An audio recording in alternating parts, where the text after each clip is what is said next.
hirap magbintang. Ito naman ang pag-usapan natin, mga kababayan. Oy, mga DDS, makinig kayo dito ha. Sa lagi nyong iniiyak, may nakita akong isang video na maliwanag naman. O, di ba kakampi nyo ito sa impeachment trial? Masyado niyang pinapatagal. Ngayon, ang paghuli kay Digong Duterte, mga kababayan,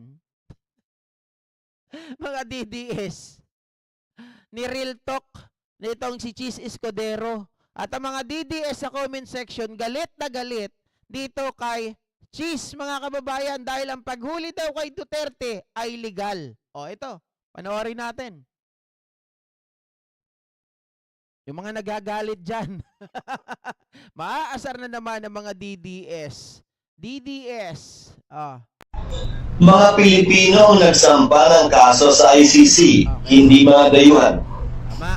Pilipino rin ang nagdesisyon. Sabi na ni Secretary Remulla, hindi ba, na gawin ito. Wala namang dayuhang nang himasok doon. Wala namang pending na kaso dito laban kay dating Pangulong Duterte para sabihin mong tinanggalan natin ng jurisdiction yung Pilipino huwes na magpasya sa kaso ito at pinasa natin sa dayuhan. Oy, hindi madaling hindi mahirap intindihin ito, mga DDS. Sabi nga ni Arlene Budol, putya, akala ko ako lang yung bobo eh. Sabi nga ganun. Mga kababayan, marami kayong bobo, tanggapin nyo lang daw, mga DDS. Dahil nga walang pending case. Ironically, if you go by comparison, sa kaso naman ni Congressman Teves, may kasong pending dito. Kinukuha natin siya mula sa Timor-Leste para harapin yung kaso dito. Kasi may pending na kaso dito. Sa kaso ni dating Pangulong Duterte, walang pending na kaso dito para harapin niya. At yun ang piniling venue ng mga biktima at nagrereklamo para makakuha sila ng hustisya. So, wala akong nakikitang pag-agaw, ika nga, ng jurisdiction ng korte sa Pilipinas kaugnay sa isyu at bagay na ito. Okay. So, maliwanag doon, mga kababayan, yung mga biktima, pamilya ng biktima, ay mas pinili na doon po maghabla sa ICC. Bakit? Sabi nung iba, di ba, bakit hindi sila dito? Kala ko ba gumagana ang batas natin dito sa Pilipinas? Yes, gumagana naman talaga yung batas dito sa Pilipinas. Kaya lang, ngayon na lang natin nakikita yan. Di ba? Ngayon na lang natin nakikita yan. O, sasabihin ni Amy Marcos doon sa narinig ko nung una niyang hearing, gumagana naman pala ngayon eh. Bakit hindi na lang dito inihabla? Ba't hindi na lang dito kinasuhan? Bakit hindi na lang Pilipinas ang mamahala sa kaso ni Duterte? Teka, gobyerno ba ang nagsabi? Gobyerno ba ang nag-utos sa mga kababayan natin, sa biktima na dito or doon sila sa ICC maghabla ng kaso? Again, mga kababayan, mga idiotertes, tandaan po natin, hindi pa nakaupo si Pangulong Bongbong Marcos. 2017, hindi nga po nanalo ang ating Pangulo bilang Vice Presidente. Ang nakaupo si Digong. Nag-file ng kaso yung mga biktima, pamilya ng biktima doon sa ICC 2017. Wala pa po si Pangulong Bongbong Marcos.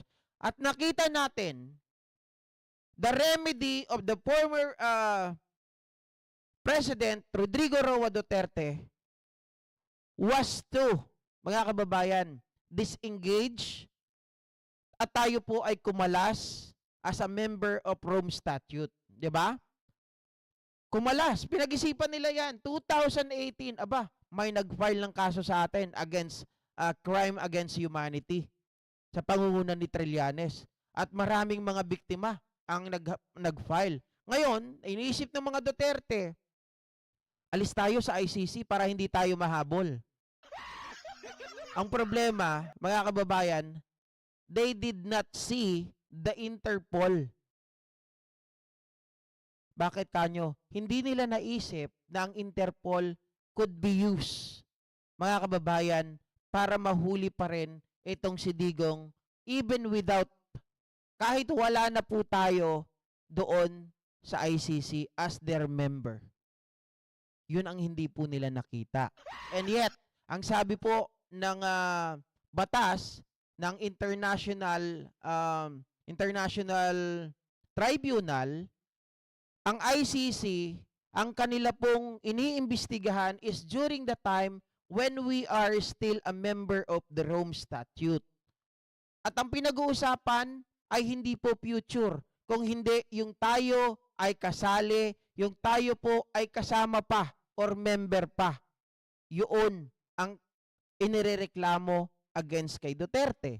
At kung sasabihin naman, granting, kunwari, for the sake of argument, na dito ikukulong o dito kakasuhan, do you think, mga kababayan, yung mga biktima ay idioterte? Sorry, dinagdagan ko na lang kasi mayayari po tayo. Sorry din sa word, mga kababayan. Tingin nyo sa kanila ay mga loko-loko. Tingin nyo sa kanila ay walang mga isip. Bakit sila doon sa ICC? Remember what Robin Padilla said, mga kababayan. Kung dito inimbestigahan, sila ang boss. Doon sa The Hague, sa Netherlands, wala po silang magawa. Wala silang power. Meron lang kili-kili. And another thing, yung kay Bato de la Rosa, 'di ba? From the last minute na nandito pa si Digong at nung nakaalis na, naka-flight na, nasa ere na, aba pinababalik yung eroplano, mga kababayan, dahil may nakausap na kakilala at kakilala nung pilot. Tinatakot. So, dyan pa lang, nagagawa nila, what more kung dito kinulong? Diba, gagapang ang pera, lalakad ang pera, para lang si Duterte ay hindi makasuhan. Baka mamaya, yung mga biktima kung hindi pagtsutyugiin, pagbabayaran ng pera. Diba? Oh. Yun ang hindi nakikita ng mga idiotertes. Ayon sa batas din na umiiro sa atin, na sinahit din naman sa hearing, pwedeng dalhin ang sino mga akusado, Pilipino man o dayuhan, sa International Court kaugnay ng crimes against humanity ng mga individual. Yan ay batas pa rin na umiiral sa ating bansa. Okay, maliwanag. Ang isang individual subject, mga kababayan, or accused ng crime against humanity can be brought doon po sa ibang bansa para litisin. At yan po ay nakalagay sa International Tribunal. Sasabihin na naman ng mga nanonood sa akin dyan. Sasabihin na naman, mag-comment, PI ka. Wala ka namang alam, hindi ka naman abogado. Sabi ko, sasabihin ko lang sa inyo, no need maging abogado. Yung mga abogado nga, karamihan dyan, nagsisinungaling pa eh. Diba?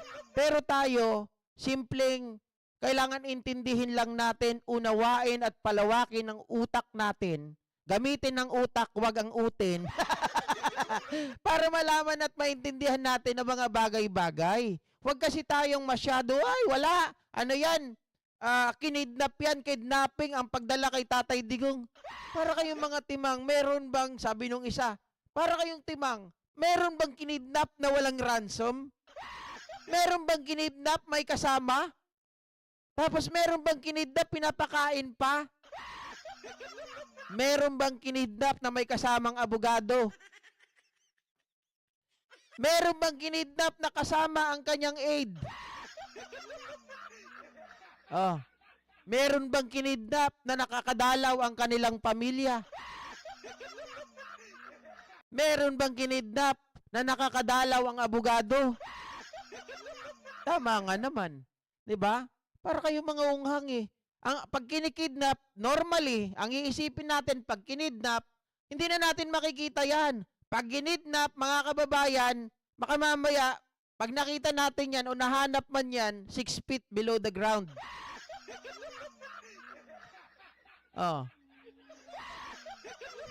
Tama, Mishi Cruz. Marami na akong kilala, lahat nasa DDS. Mga attorney, pinipilipit yung mali para maging tama. Kaya pala tumakbong sinatong si Binoy para maging boss kasi nga busabos na siya noon, walang pelikula laos na ngayon, instant millionaire siya.